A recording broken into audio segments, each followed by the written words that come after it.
Lo más destacado de estudiar en el máster de cirugía oral e implantología de la Universidad de Valencia es la flexibilidad y la libertad que nos brinda la universidad de poder estudiar desde casa y sobre todo también trabajar sin descuidar con nuestras actividades laborales, ya que actualmente estos tiempos han sido demasiado difíciles y sobre todo también nos permiten actualizarnos y mantenernos en constante retroalimentación en los diferentes temas en cirugía que son demasiado importantes y que son de mucha ayuda para nosotros en nuestra práctica diaria aquí en el consultorio dental. La importancia de cursar este máster en cirugía oral e implantología de la Universidad de Valencia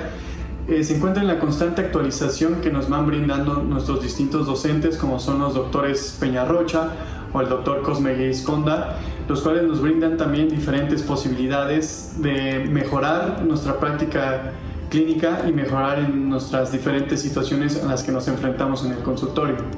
La formación online es de suma importancia, ya que nos mantiene constantemente actualizados y a pesar de la situación mundial que a todos nos está quejando, nos permite seguir en constante aprendizaje y nos demuestra una vez más que en la educación no tiene barreras, así como nos permite en un futuro estar preparados para una situación similar y seguir preparándonos como profesionales.